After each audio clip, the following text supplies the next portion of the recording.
ये DML commands है। अच्छा बाकी की जो आपके पास DDL कमांड्स हो तो आपने पढ़ ली थी, ट्रंकेट और ड्रॉप की, है ना? यस। चलिए आगे चले, आप लोग ये बताओ पास कौन कौन सी कमांड्स होती हैं? Select, Select, insert, update, delete.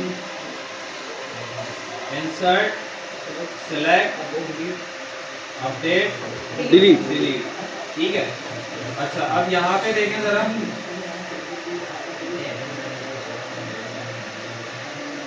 DML stand for data manipulation language, ठीक है। DML are use for managing data in database.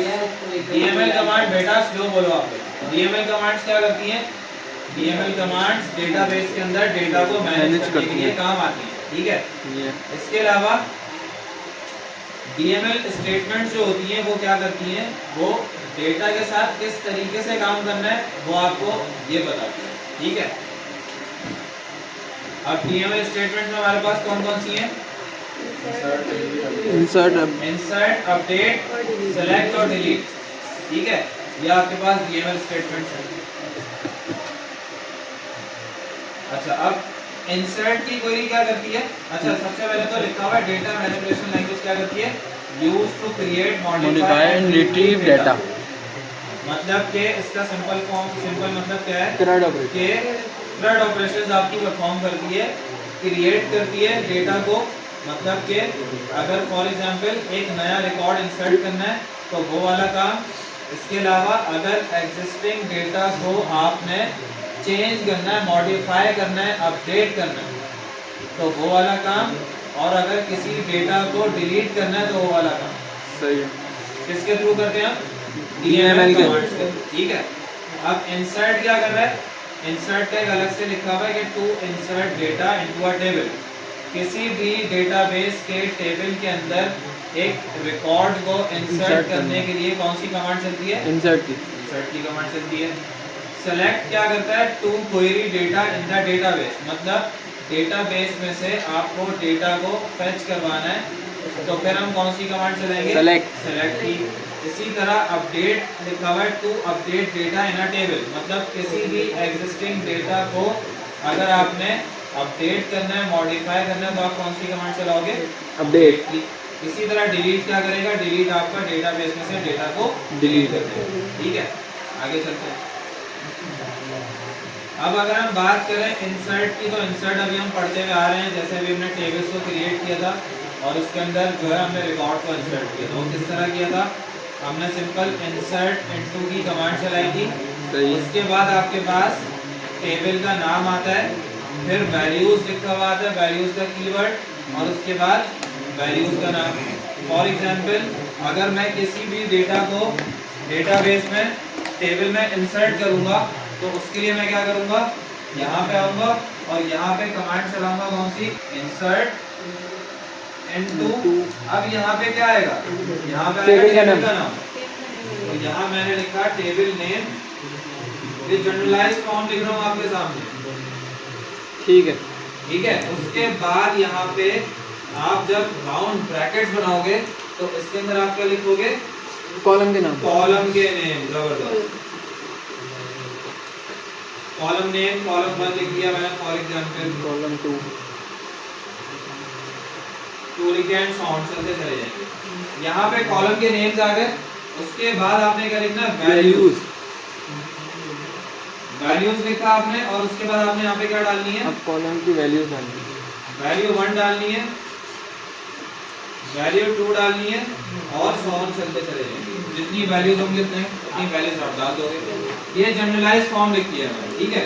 मतलब कि यहाँ पे टेबल का नाम आएगा, ये इंसर्ट की क्वेरी और अभी हमने ये परफॉर्म कर लिया कहाँ पे? एसक्यूएल सर्वर के प्रैक्टिकल के अंदर। हमने एक डेटाबेस के अंदर टेबल क्रिएट किया था जो कि पर्सन के नाम से है और उस पर्सन के अंदर हमने कुछ कंस्ट्रेंट लगाए। कौन कौन से कंस्ट्रेंट को यूज किया था? प्राइमरी की, नॉट प्राइमरी नल, की, नॉट नल, यूनिक, डिफॉल्ट, ठीक है। और और ये चेक का check। कंस्ट्रेंट भी लगाया था। चेक। ये तमाम कंस्ट्रेंट क्या करते हैं? अच्छा कंस्ट्रेंट को यूज क्यों किया जाता है? सबसे पहली बात तो ये आपके सवाल में, आपके जहन में सवाल पैदा होना चाहिए, आपके सवाल में ध्यान का होना चाहिए मुझे बोलना है। सवाल में ध्यान सर रखो। मैं तो अभी तक ये समझा कंस्टेंट नॉट टाइम चेक ये सब कंस्टेंट क्या होता है? नॉट टाइम चेक बिल्कुल सही समझ रहे हो, बिल्कुल सही समझ रहे हो। रेस्ट्रिक्शन लगाने के लिए डेटाबेस के टेबल को रेस्ट्रिक्ट करने के लिए आप किसका यूज करते हो? कंस्ट्रेंट्स का। फॉर एग्जांपल अगर एक मेरे पास कॉलम है उसके अंदर मुझे कोई भी नल वैल्यू नहीं चाहिए, मैं क्या करूंगा? Not null. Not null, simple. अगर मुझे हर वैल्यू यूनिक चाहिए, नई वैल्यू चाहिए, कोई पुरानी वैल्यू रिपीट नहीं होगी, तो क्या लगाऊंगा? यूनिक। यूनिक लगाऊंगा। देर में आ रहा जवाब तुम्हारा, बेस समझ रहा हूँ। अब से आसान जवाब देंगे। अगर मुझे किसी भी एक कॉलम के अंदर जो है कोई कंडीशन लगानी, क्या लगाऊंगा? कौन सा कंस्ट्रेंट लगाऊंगा? कोई भी कंडीशन लगानी किसी कॉलम के अंदर। यार आसान आपका हाँ, क्या लगाऊंगा आसान? क्या? चेक करो। अच्छा, उसके बाद अगर मुझे कहीं पे एक अपनी इनिशियल वैल्यू सेट करनी है कि भाई अगर कोई वैल्यू ना दे इस कॉलम के अंदर तो ये वैल्यू आ जाए, तो क्या लगाऊंगा? डिफॉल्ट में वैल्यू आ जाएगी। ठीक है, तमाम कंस्ट्रेंट हमने यूज कर लिए। अब उसके बाद नीचे हमने क्या किया? नीचे ये वाली क्वेरी चलाई, Insert। हमने इंसर्ट लिखा है। इंसर्ट की क्वेरी चल रही। सबसे पहले हमने लिखा इंसर्ट इनटू। इंसर्ट करो इस इसके बाद क्या टेबल लिखना होता है? टेबल का नाम। टेबल का नाम हमारे पास क्या है? परसेंट। ठीक है, उसके बाद हमने लिखा कॉलम के नेम ब्रैकेट लगा के, तो हमने यहाँ पे लिख दिया name, email, password address, city, सब कुछ डाल दिया। ये कॉलम के नेम था। ब्रैकेट को क्लोज कर दिया क्योंकि हमारे पास कॉलम खत्म हो गया। खत्म हो गया। उसके बाद हमने लिखा क्या? वैल्यूज। वैल्यूज लिखा। उसके बाद वैल्यूज लिखने के बाद हमने तमाम उन कॉलम्स के अंदर वैल्यूज डाल दी, ऑर्डर वाइज डाल दी। जो आपने कॉलम्स यहाँ पे मेंशन किए ना कि सबसे पहले नेम आएगा उसकी वैल्यू डाली, फिर ईमेल आएगा उसकी वैल्यू डाली, फिर एड्रेस आएगा उसकी वैल्यू डाली, फिर सिटी आएगा उसकी वैल्यू डाली, फिर एज आएगा उसकी वैल्यू डाली। अगर ठीक है। सेम नेम होगा तो वो फैच नहीं करेगा। कौन सा? जैसे अगर यहाँ नीचे भी बात दे देता सलमान की चला जाएगा अगर आपने यूनिक का कंस्ट्रेंट नहीं लगाया। अगर आपने नेम के अंदर यूनिक का कंस्ट्रेंट नहीं लगाया तो इसका मतलब है यहाँ पे डुप्लीकेशन हो जाएगी। हो जाएगी। लेकिन ईमेल के अंदर नहीं होगी नहीं क्योंकि होगी। मैंने यहाँ पे Unique लगाया लगाया। यूनिक का कंस्ट्रेंट। समझ में आ गई बात? सही है। अच्छा, ये तो हमने क्या कर लिया? वैल्यू को इंसर्ट कर लिया। अब इंसर्ट की क्वेरी आपकी एक ऐसे भी होती है कि आप यहाँ पे डायरेक्ट लिख दो इंसर्ट पर्सन, पर्सन। ठीक है, इंसर्ट डायरेक्ट आप क्या लिख दो? वैल्यू। वैल्यू, तो यहाँ पे वैल्यू डाल दो। वैल्यू डाल दो। कॉलम का नियम नहीं डाल नहीं लेते।